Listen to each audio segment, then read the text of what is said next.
Have you ever been sitting at a table playing your TTRPG of choice, and you take a look at one of the players or even at yourself and think, I don't think that person's having much fun? There's a good chance that has happened at least once, and I'm willing to bet that part of the reason for this is because the people at the table had mismatched expectations.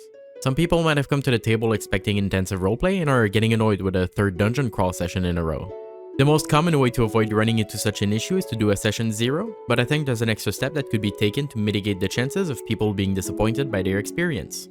GMs, I think you should prepare a campaign document. You can call it a campaign document, campaign pamphlet, or whatever you wish, but it essentially is a document you provide your players before the session 0 even takes place. It serves as a quick introduction to how you run your games, what will be in the campaign or one-shot, and what you expect from your players. Making a campaign document provides a quickly referenceable piece of information that's easy to digest for players and that can preemptively set the mood. Your players can then see if they will enjoy the campaign before even getting invested into character making. It's an appetizer to the terms of the game before they even have to go through your full lore document or schedule a session 0. Here's what I think should be in your document. You should start the document with a quick title and a table of contents for what the different sections are. You can also include a short introduction explaining what the document is and what it is for. The first section in your document should cover the setting of the campaign and your style of GMing. Try to explain what kind of setting the players will be in and how you tend to run your games. Start with a quick sentence or two detailing what kind of campaign it will be and how long you estimate the campaign will take, such as Curse of Strahd campaign, 40 sessions, or Epic Fantasy Heist Adventure, around 5 sessions. You should also mention what will be the starting level of your campaign, as well as your average session lengths, and what kind of break structure you have.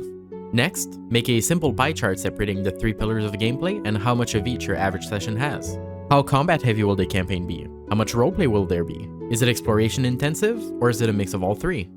This sets the mindset of your players from the get-go so they don't immediately start thinking about a maximum damage per round build for your political intrigue focused campaign. Next, you should cover some broader aspects of your style and the campaign. Try to make a scale with examples from popular media so that your players can get a feel of what to expect. With each scale, add a short paragraph explaining it in a bit more detail. Examples of what you could cover are difficulty, seriousness, level of violence, or how dark the setting will be. You should also add system or setting specific scales. If you're playing D&D, what's the level of technologies the players can expect? How common is magic? How are adventures perceived? If you're playing a system that takes place in an already established world like the Forgotten Realms, Cyberpunk Red, or The Witcher, try to include some reminders of what the world is like so your players can get a feel if they're not super familiar with the source material. Here's how I address the commonality of magic for my D&D campaign as an example of how to do it. I set out a few examples of media relevant to the topic and pointed on the scale about where the setting takes place, and with it, a short paragraph detailing exactly what they can expect. With this, it won't be a surprise if the party can't find a potion seller in a village of 20 inhabitants, but they'll probably be able to buy and sell magic items in the capital city. Another important aspect to bring up here is, what will be the pace of the campaign? Can your players expect a level up every other session, or is it more of a slow burn? The second section in your document should cover which rules you allow or prohibit, as well as any homebrew you will use in your campaign. Start with the source rulebook that will serve as a base so that if a question isn't answered by points that follow, your players can refer to what they find in this book. This is especially useful when your system decides to add a completely different core rulebook instead of making it a new half edition or a full-on edition. You should then include bullet points of what differs from the base book, such as which character creation method you want, which options you're restricting, and which optional rules you're using. Next should be the expansions to your system, and what you take from them. These can be more classes, spells, weapons, or rules that aren't from the core book. I recommend adding the cover art of the exact book you're referencing so that there's no mix-up when getting the information. Bonus tip for players, make sure you get your information from the source specified by the GM, as wikis and other resources may have out-of-date information. The last part of this section should be your homebrew. Any custom rules go there in a bullet list and should provide full details on how your homebrew functions. This allows you and your players to have a quickly referenceable list of homebrew rules, and makes players aware of how your fully revamped rest system and your custom ranger class modifications work. You and your players will then easily be able to get information from the list during the game. This makes sure that players know if they want to join a campaign with those custom rules or not before they even get invested in a specific character archetype. The third section should cover the expectations you have towards behavior at the table. You can go really broad here and include all the classic TTRPG pet peeves like no lone wolves that don't want to cooperate and no metagaming. You can also add more specific preferred behavior. If any of the players reads this and don't agree with some of the points, turns out they may not have been that compatible in the first place. This makes it so that everyone is fully aware of what is acceptable and what isn't before even starting the game. Players who accept to join the game also accept this social contract and are expected to adhere to it during the game. Here's a few examples of what I've put in my list. No extensive use of phone or playing a video game during the session. No joke names. Don't roll before declaring an action. No disruptive play. Leave room for other players to shine. And this is what my character would do isn't a valid excuse for being an asshole. You should also include stuff more directly related to gameplay expectations for the system you're using, such as provide full details of a spell when you cast it, and roll damage with the attack roll. For the last part of this, include what equipment you expect players to have. If you're playing online, are you going to use Roll20, D&D Beyond? Are you using Discord or Skype?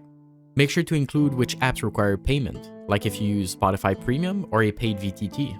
For in-person, it's a bit more simple, but might as well add that players should at least bring a set of dice, their character sheet, a notebook, and a player's handbook if needed. Finally, make sure you cover what your expectations are towards dice rolls. Make clear that you expect your players to roll openly and what counts for re-rolling a die.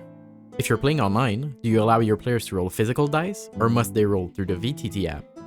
The last part of your campaign document should be your expectations for character backstory. About how long do you want it to be and what kind of information do you want to see there? Make sure to include what kind of information you allow your players to create, such as if they can create new factions or important NPCs. Remind your players they can also stay vague about locations and such, as you can refine the exact details of the backstory during a session 0 to make it fit in the game world. You should also include your own example of a character backstory with all the expected elements highlighted for easy reference. I'll probably go over my own backstory process in a different, more detailed video to show what information I'd like to include, both as a player and as a GM, so be sure to check that out. Keep in mind you shouldn't include a full lore summary of your custom world in this document to avoid making it too heavy. The required lore should be provided in a separate document, or during session 0 when you combine your player's vision and the world's established pieces. The elements outlined in the first section should be enough to guide your players through the initial backstory process, so they don't make a sorcerer who has flintlocks in your low technology setting. So, with all of these different segments to your campaign document, this should allow your players to properly set their expectations before you even have to do a session 0. Last quick tip about the document, don't make it 80 pages, otherwise your players are just not going to read it. The key here is conciseness and ease of use. Make sure to add visual elements like the graphs previously mentioned, as well as color coding some elements of the document. You have to keep it snappy to keep the attention of your players, because you do want them to fully read it to join the game. The document usually works best on a per campaign basis, especially for which rules are allowed or even the whole system you'll be using. But most sections are easily transferable to a brand new document. That means that once you've done the campaign document for your Curse of Strahd adventure, you should be able to transfer the skeleton to your Tales of the Red game and quickly update it. You should still follow up with your players during session 0 to make sure they understood everything in your document. Ask them if they need clarification on your homebrew and if they understood the setting. Assuming you were clear enough in your document, this will reduce the time taken getting everyone on the same page and will make sure players bring up their concerns before session 0, or decline the campaign if they're incompatible. This will also leave you with more time to merge your players' views and the world of the game. You should be able to free enough time to have your players do a mini roleplay session to get into character for session 1, which I highly recommend doing. Is a document like this something you already do? Are you going to make a document yourself after watching this video? Either way, I would love to hear what you put in yours in the comment section down below. Go ahead and subscribe to see what I post next, and thanks for watching.